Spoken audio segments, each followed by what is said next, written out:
നിങ്ങൾ അതിയായി ആഗ്രഹിക്കുന്നത് നിങ്ങളിൽ എത്തിച്ചേരും. കേൾക്കുമ്പോൾ ആൾക്ക് ഇതെന്തുവാടാ ഈ പറയണത്, എങ്ങനെ നടക്കും? എൻ്റെ എല്ലാവരോടും പറയാനുള്ള ഒറ്റ കാര്യമുള്ളൂ, പ്രിയപ്പെട്ടവരെ, നിങ്ങൾ ഇന്ന് ലഭിച്ചതും നിങ്ങൾക്ക് ലഭിക്കാവുന്നതും കാര്യങ്ങളൊക്കെ യഥാർത്ഥത്തിൽ നിങ്ങളാണെങ്കിൽ, ലോട്ടറി എടുത്തവന് മാത്രമേ ലോട്ടറി കിട്ടിയിട്ടുള്ളൂ, അതേ ഉള്ളൂ. ഇല്ലല്ലോ. എവിടെയാണ് വിഷയം കിടക്കുന്നത്? ഒരു ലോട്ടറി എടുക്കുന്നവൻ്റെ ഉദ്ദേശം ലോട്ടറി അടിക്കുകയാണെങ്കിൽ നിനക്കത് അടിക്കും എന്ന് വെച്ചാൽ എല്ലാ സമയത്തും നിനക്ക് അടിക്കാൻ പറ്റില്ല. എന്നിട്ട് അതിലൊരു നമ്പർ എടുക്കും, അല്ലേ?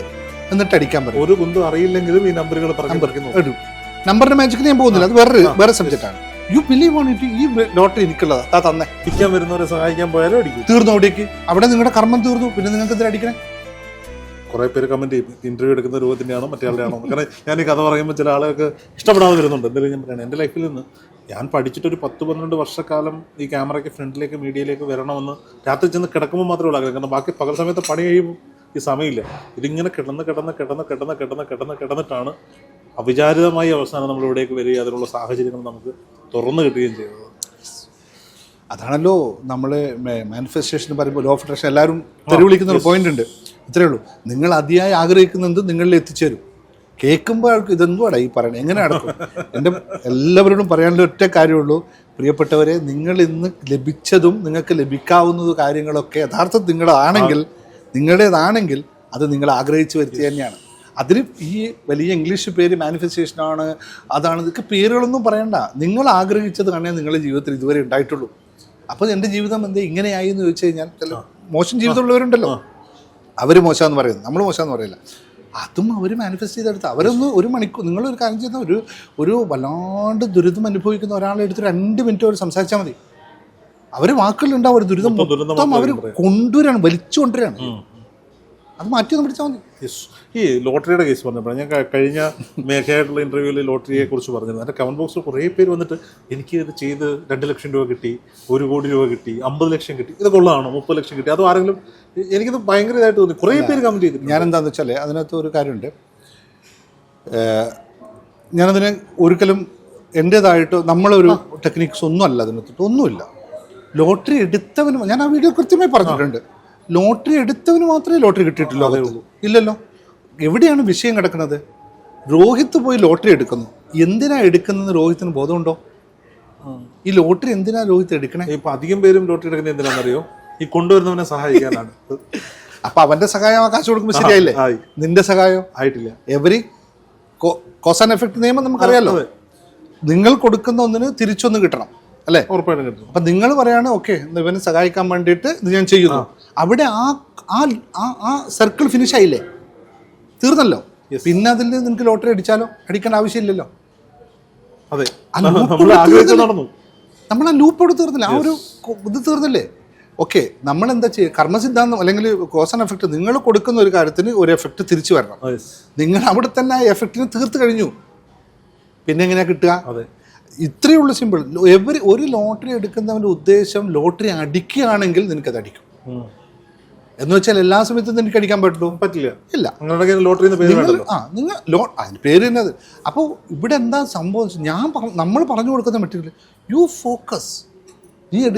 ഞാൻ ഒറ്റ കാര്യം ചോദിച്ചോളാം, നിങ്ങൾ എടുക്കുന്ന ലോട്ടറിയിൽ എത്രയാണ് 1ാം സമ്മാനം എന്നും അത് എനിക്കാണ് 1ാം സമ്മാനം എന്നും തീരുമാനിച്ച് എടുക്കുന്ന എത്ര പേരുണ്ട്? ആൾക്കാരെന്താ ചെയ്യുന്നത് അറിയോ? ലോട്ടറി എടുക്കാൻ പോവും, കുറേ നമ്പറുകൾ തപ്പും, എന്നിട്ട് അതിലൊരു നമ്പർ എടുക്കും, അല്ലേ? എന്നിട്ട് അടിക്കാൻ പറയും. ഒരു കുന്തും അറിയില്ലെങ്കിലും ഈ നമ്പറുകൾ എടുക്കും. നമ്പറിന്റെ മാജിക്കിന് ഞാൻ പോകുന്നില്ല, അത് വേറെ സബ്ജക്റ്റാണ്. അപ്പോൾ ആക്ച്വലി എൻ്റെ ചോദ്യം എവിടെയാണ്? നിങ്ങൾ നമ്പറിലെയാണോ വിശ്വസിക്കുന്നത്, നിങ്ങളെയാണോ? നിങ്ങൾക്ക് അടിക്കുമെന്ന വിശ്വാസമാണോ നിങ്ങൾക്ക് ഈ നമ്പർ ലെക്ക് കൊണ്ടുവരുന്നതാണോ വിശ്വസിക്കുന്നത്? എനിക്ക് എന്നിൽ വിശ്വാസമില്ലെങ്കിൽ ഞാൻ ഈ ലോകത്ത് എന്തിനു വിശ്വസിക്കാൻ പറ്റും? അവിടെയല്ലേ പ്രധാനപ്പെട്ടിരിക്കുന്നത്. അപ്പം നിങ്ങൾ ലോട്ടറി എടുക്കുന്നോ? നമ്പറിനെ പറ്റി നിങ്ങൾക്ക് അറിയില്ലേ? നമ്പറിന്റെ സിസ്റ്റം ഉണ്ട് കേട്ടോ, അതിനെ പറ്റി ഞാൻ വേറെ രീതിയിൽ പറയാം. മറ്റ് എനർജി സിസ്റ്റത്തെ പറ്റി നമുക്ക് വേറെ രീതിയിൽ സംസാരിക്കാം. നിങ്ങൾക്കതൊന്നും അറിയില്ലേ? യു ബിലീവ് ഓൺ ഇറ്റ്, ഈ ലോട്ടറി എനിക്കുള്ളതാ, തന്നെ എടുക്കുക. അപ്പോൾ അടിച്ചത് മാത്രമേ ഉള്ളൂ. ഞാൻ ഒരു പറഞ്ഞു, നമ്പർ സെലക്ട് ചെയ്ത് നടന്നാണെന്ന് ലോട്ടറി അടിക്കുന്ന മുൻപ് അതിന്റെ രീതി വേറെയാണ്. വരുന്നവരെ സഹായിക്കാൻ പോയാലും അടിക്കും. തീർന്നു, അവിടേക്ക് അവിടെ നിങ്ങളുടെ കർമ്മം തീർന്നു. പിന്നെ നിങ്ങൾക്ക് എന്തിനാ അടിക്കണേ? പിന്നെ വേറെ കാര്യമുണ്ട്. ഇനിയിപ്പോൾ ആരും തെരുവിളിക്കാൻ നിൽക്കണ്ട, ഒറ്റ കാര്യമുള്ളൂ. ലോട്ടറി എടുക്കാൻ പോകുന്നവൻ ആദ്യം പറഞ്ഞ പേരെന്താ അറിയോ? എനിക്ക് ലോട്ടറി അടിച്ചിട്ട് വേണം 100 പേരെ സഹായിക്കാൻ, ഇല്ലേ? ദൈവത്തിന് പക്ഷപാതമില്ലല്ലോ. രോഹിത്തും ഞാനും ഒരുപോലെയാണല്ലോ. ലോട്ടറി അടുപ്പിക്കുന്ന ദൈവമാണ് നമ്മൾ തൽക്കാലം വിശ്വസിക്കാം. രോഹിത്തിന് തരേണ്ടത് നേരിട്ട് തരാൻ ദൈവത്തിന് പറ്റില്ലേ? പറ്റും. രോഹിത്തിന് അർഹതയുണ്ടെങ്കിൽ തരുമല്ലോ, തരും ഇല്ലേ? പിന്നെ ഞാൻ എന്തിനാ ദൈവത്തിൽ നിന്ന് മേടിച്ചിട്ട് എന്നിലൂടെ കൊണ്ടുവന്നിട്ട് രോഹിത്തിന് തന്നിട്ട് ആ ക്രെഡിറ്റ് ഞാൻ വാങ്ങിക്കുന്നത്? ശരിയാണോ? ശരിയാണ്. പക്ഷെ ആ കൺസെപ്റ്റ് നമ്മൾ വിശ്വസിച്ചാൽ നമുക്ക് ആർക്കും ഒരു കാര്യത്തിലും സഹായിക്കാൻ അല്ല, സഹായിക്കുന്നല്ല. നിങ്ങൾ എന്താ ഇപ്പോൾ മണിയുടെ ടോക്ക് വരുന്ന വേറെ രീതിയിലാണ്. ഇപ്പോൾ മണി നമ്മളിലേക്ക് വരുന്നു. നമ്മളെന്താ മണി ഞാനെപ്പോഴും ഒരു കുട്ടിയെ ഉപയോഗിക്കാം, ഒരു ചെറിയ കുട്ടിയെ ഉപയോഗിക്കാം. ഒരു കുട്ടിയിൽ നടന്നു പോകുന്നു, വഴി നടന്നു പോകുന്നു. നമ്മളെടുത്ത് ആ കുട്ടി അട്രാക്ട്. ഇപ്പോൾ ഈ റെസ്റ്റോറൻറ്റിൽ നമ്മൾ ഇരിക്കുകയാണ്, ഒരു കുട്ടിയിൽ നടന്നു പോകുന്നു. എന്നെ കാണുമ്പോൾ ആ കുട്ടി ഇങ്ങോട്ട് വരുന്നു. എന്താ മോനെ വിശേഷം, സുഖമല്ലേ എന്ന് പറഞ്ഞ് തട്ടി കൂടെ ഇരുത്തുന്നു. സന്തോഷത്തിൽ അത് കൂടെ ഇരിക്കുന്നു. എന്നിട്ട് ആ കുട്ടി ഇവിടെ വന്ന കുട്ടിയെ ഇവിടെ ഇരുന്നിട്ട് നമ്മൾ എൻ്റെ അടുത്ത് വന്നോ കുട്ടി, ആ കുട്ടിയെ നേരെ എടുത്ത് ഞാൻ രോഹിത്തിന് കയ്യിൽ തരുന്നു. രോഹിത്തിന് ആ കുട്ടിയെ ഇഷ്ടമുണ്ടോ ഇല്ലയോ എന്നറിയാതെ ആ കുട്ടി എത്ര മിനിറ്റ് അവിടെ ഇരിക്കും? ഇല്ല, പോവില്ലേ? പിന്നെന്താ കുട്ടി ചെയ്യുക? എന്നെ കാണുമ്പോൾ പേടിച്ചു, രോഹിത്തിന് ഓൾറെഡി ഇഷ്ടമല്ല, തീർന്നോ? ഇത് മണിയിൽ എഫക്റ്റ് ചെയ്ത് നോക്കിയേ. നിങ്ങൾക്ക് ഇഷ്ടമുള്ള സാധനമല്ലേ മണി? പക്ഷെ നിങ്ങൾ ചെയ്യുന്നതോ ഇഷ്ടപ്പെട്ട സാധനത്തെ എടുത്തിട്ട് പ്രാരാബ്ധമുള്ള മണി എങ്ങനെ പ്രാരാബ്ധം വരുന്നവരത്തിന് ഇതിനിഷ്ടപ്പെടാത്തതുകൊണ്ടല്ലേ? നിങ്ങൾക്ക് ഇഷ്ടപ്പെട്ട് നിങ്ങളൊരാളെ വിളിച്ച് വരുത്തി ഇഷ്ടപ്പെട്ട ഒരാളെ എടുത്തിട്ട് മറ്റൊരാളെ കൊടുത്ത് ഇഷ്ടമില്ലാത്തവർ മണി അവിടെ നിന്ന് ഓടുമോ? ഓടിപ്പോലും അടുത്ത പ്രാവശ്യം വരില്ല. അപ്പം ബാക്കിയും കൂടി പറഞ്ഞാൽ ഇത് ക്ലിയർ ആവുള്ളൂ. അപ്പം ഇത് സഹായിക്കണോ വെച്ചാൽ സഹായിക്കണം. നിങ്ങൾക്ക് വന്നോ, ഇവനെ സഹായിക്കാനല്ല നിങ്ങളിലേക്ക് വന്നത്. നിങ്ങളെടുത്തു, വന്ന് കയ്യിൽ വെച്ച് സന്തോഷം, നീ എൻ്റെ കൂടെ വന്ന് സന്തോഷമാണ്, ഇതൊക്കെയാണ്. അതിനെ കുറച്ച് അവരോട് പറയും, കുറച്ചും കൂടി പണിയെടുത്ത് കുറച്ചും കൂടി ആൾക്കാരെ കൊണ്ടുപോവാ, എന്നിട്ട് അവനൊന്ന് സഹായിക്കണേ. എന്നിട്ട് അവിടെ നിന്ന് നിങ്ങൾ അവൻ്റെ കൂടെ എന്നിട്ട് നിങ്ങൾ മറ്റു വഴിക്ക് പോയിക്കോ. ഒരു നിൽക്കരുതല്ലോ. നിങ്ങൾ ഇവിടുന്ന് എടുക്കുക, വളരെ സന്തോഷപൂർവ്വം അവന് കൊടുക്കുക. തിരിച്ചവനൊന്നും പ്രതീക്ഷിക്കണ്ട, അത് അങ്ങോട്ട് പോയിക്കോട്ടെ. കഴിഞ്ഞോട്ടെ. ഇതാണ് യഥാർത്ഥ സഹായം. പകരം നമ്മൾ പോകുന്നു, ഒരു 1000 രൂപയുടെ ചെക്ക് എടുക്കുന്നു, ഫോട്ടോ എടുക്കുന്നു, സോഷ്യൽ മീഡിയയിൽ ഇടുന്നു, ഞാൻ കൊടുത്തു, കഴിഞ്ഞില്ലേ? ഇതാണ് ഇതിന്റെ ഏറ്റവും. സോഷ്യൽ മീഡിയയിൽ ഒരു 10,000 രൂപയ്ക്ക് ബൂസ്റ്റ് ചെയ്തു, ഇതൊരു 1 മില്യൺ ആളുകളിലേക്ക് എത്തിക്കുന്നു. ഒരു പേര് വീഴും, നന്മമരം. ആ നന്മമരങ്ങൾ എവിടെ എത്തിപ്പോ? ലൈഫിൽ എവിടെ എത്തി? ഓരോ കർമ്മത്തിന്റെ ഫലം അനുഭവിക്കേണ്ടത്. ഏതെങ്കിലും നന്മമരം 50 വർഷമായിട്ടുണ്ടാവും? ഇല്ല. നമുക്കൊരു ഉദാഹരണം എടുക്കാം. രത്തൻ ടാറ്റയ്ക്ക് ഒരുപാട് ചെയ്ത് മനുഷ്യന്മാർ അല്ലേ? ഏതെങ്കിലും ഒന്നിൻ്റെ ക്ലെയിം എടുക്കുന്നുണ്ടോ? ഇല്ല. അംബാനി ഒരുപാട് ചെയ്യുന്ന ആളാണ്, ക്ലെയിം എടുക്കുന്നുണ്ട്. ഇന്ന് ഒരിക്കലും അവരെടുത്ത് വീണ്ടും വീണ്ടും ഓടിപ്പോവല്ലേ? അതെ. നമ്മുടേതോ ഈ നന്മ മരങ്ങളോ എവിടെയെങ്കിലും ഇടിച്ചു നിൽക്കുകയാണ്. അതൊക്കെ മനസ്സിലാക്കാൻ മാത്രം മതി. സഹായിക്കണം. ആരും എന്നറിയോ? തിരിച്ചു പ്രതീക്ഷിച്ചല്ല സഹായിക്കണം, കൊടുത്തേക്കണം. നമ്മൾ ഇന്നലെ ക്ലാസ്സിൽ സ്നേഹം പോലും പ്രതീക്ഷിക്കരുത്, ഒരു ചിരി പോലും ഒരു തരത്തിലും പ്രതീക്ഷിക്കരുത്. എന്തിനാ പ്രതീക്ഷിക്കുന്നത്? എനിക്ക് നൽകാനാണ് ഞാൻ ഉള്ളത്, നൽകിക്കൊണ്ടേയിരിക്കുക.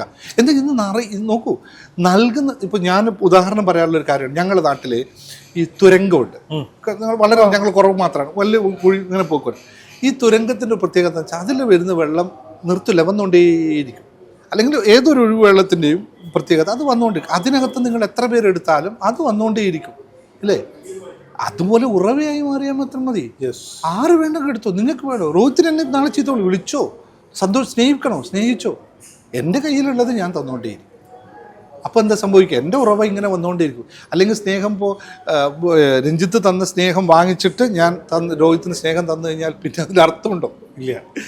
സ്നേഹം നമ്മൾക്ക് കൊടുക്കാൻ പറ്റുന്നത് മാത്രമാണ് സ്നേഹം. എന്തും അത്രമാത്രം. ഒരുപാട് പേര് ഇപ്പം ഈ സ്പിരിച്വൽ മേഖലയിൽ തന്നെ ഗുരുക്കന്മാരായാലും ഈ മേഖല നിൽക്കുന്നവരായാലും പറഞ്ഞ് പലപ്പോഴും ഇങ്ങനെ നമ്മൾ സ്വകാര്യ സംഭാഷണത്തിലൊക്കെ പറയാറുണ്ട്, എന്തൊക്കെ ചെയ്ത് കൊടുത്തതാ ഞാൻ, എന്നിട്ട് അവൻ കണ്ടോ എന്നോട് ചെയ്തത് എന്ന് പറയുന്ന ആ ഒരു വാചകം സ്ഥിരമായി കേൾക്കുന്ന ഒരു വാചകമാണ് ഈ ഒരു മേഖലയിൽ പ്രത്യേകിച്ച്.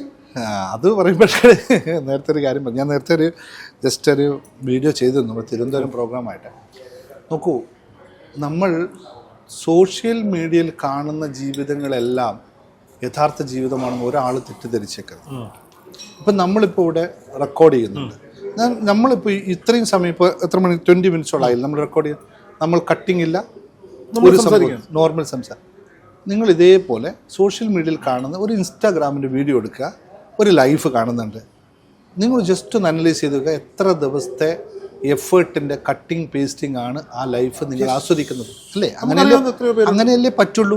അപ്പം ആ ലൈഫിനെ കണ്ടിട്ട് നമ്മൾ കമ്പാരിസൺ ഇട്ടാലോ? വലിയ പാടാണ്. റിയലിസ്റ്റിക് അല്ലല്ലോ, വലിയ പാടാണ്. ഇതൊന്നും യാഥാർത്ഥ്യം തിരിച്ചറിയുക. സോഷ്യൽ മീഡിയ അങ്ങനെ പറ്റത്തുള്ളൂ. പക്ഷെ അവിടെ സോഷ്യൽ മീഡിയയിലെ കണ്ടന്റ് അവിടെ പ്രകടനമല്ല നോക്കണ്ടേ, അതിൽ നിങ്ങൾക്ക് എടുക്കാൻ പറ്റിയ പോയിന്റ് എന്താണ്? ഞാൻ 1 മണിക്കൂർ ക്ലാസ് എടുക്കുന്നുണ്ടാവും, ആ 1 മണിക്കൂർ നിങ്ങൾക്കുള്ളതായിരിക്കണം എന്നില്ല, അതിൽ ഒരു പോയിന്റ് ആയിരിക്കും നിങ്ങൾ. അത് മാത്രമാണ് യഥാർത്ഥ സത്യം. അപ്പോൾ ഈ ഞാൻ ആരെയും എനിക്കറിയില്ല, സ്പിരിച്വൽ ഗുരുക്കന്മാർ ആരെയും ഒരാളെയും പറയാൻ പറ്റില്ല. അവർ യഥാർത്ഥ സ്പിരിച്വാലിറ്റി ആണെങ്കിൽ, സ്പിരിച്വാലിറ്റി എന്ന് പറയുന്നത് ഒന്നുമല്ല, വളരെ നോർമലായിട്ടിരിക്കുക എന്നാണ് സ്പിരിച്വാലിറ്റി. നോർമലായിട്ട് അവർക്കാണെങ്കിൽ അവർക്ക് എവിടെ കണ്ടീഷൻസ് ഉള്ളത്? ഞാൻ രോഹിത്തിനോട് എന്ത് സംസാരിച്ചു എന്നത് എൻ്റെ മാത്രം വിഷയമാണ്. ഞാൻ എക്സ്പെക്റ്റേഷനിൽ വന്നിരുന്നാലോ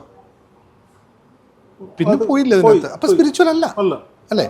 അവർ മനുഷ്യൻ്റെ യഥാർത്ഥ. ഇപ്പം ഞാൻ പറഞ്ഞു വന്നവർ ഒരുപാട് മോട്ടിവേഷൻ സ്പീക്കേഴ്സ് ഉണ്ട്, ഒരുപാട്. ഇന്നലെ എൻ്റെ ക്ലാസ്സിൽ 3 പേര് പങ്കെടുത്തു ഇതേപോലെ മോട്ടിവേഷൻ. സൈക്കോളജി പഠിച്ചവരാണ്, MSc സൈക്കോളജി പഠിച്ചവർ. വിഷയം എന്താണെന്നറിയോ സാറേ? ഒറ്റ വിഷയമുള്ളൂ, എനിക്കൊരു സെർട്ടൻ പോയിന്റ് വരെ മാസം 25,000 രൂപ വരെ സമ്പാദിക്കാൻ പറ്റുന്നുണ്ട്, അതിനപ്പുറത്തേക്ക് എത്ര കഴിഞ്ഞാലും പറ്റുന്നില്ല.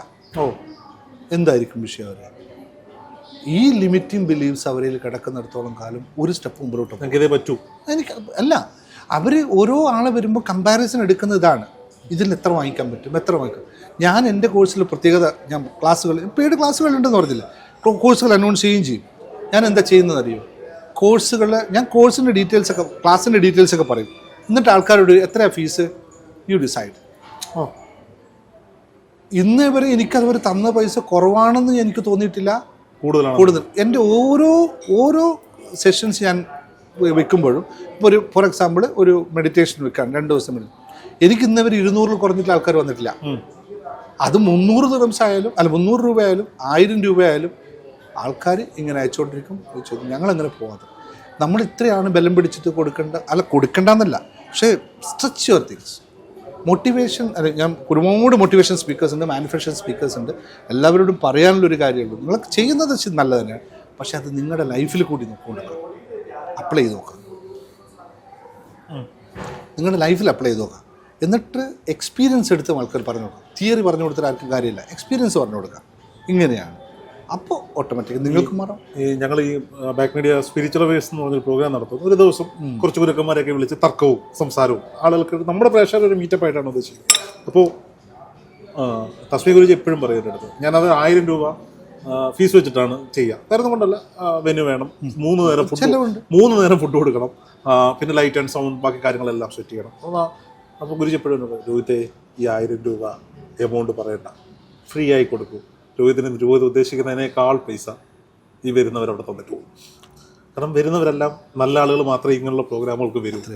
അല്ലാതെ വെറുതെ നെഗറ്റിവിറ്റി ചിന്തിച്ച് നടക്കുന്ന ആൾ ഒരിക്കലും ഇങ്ങനത്തെ ഒരു പ്രോഗ്രാമിന് വരില്ല.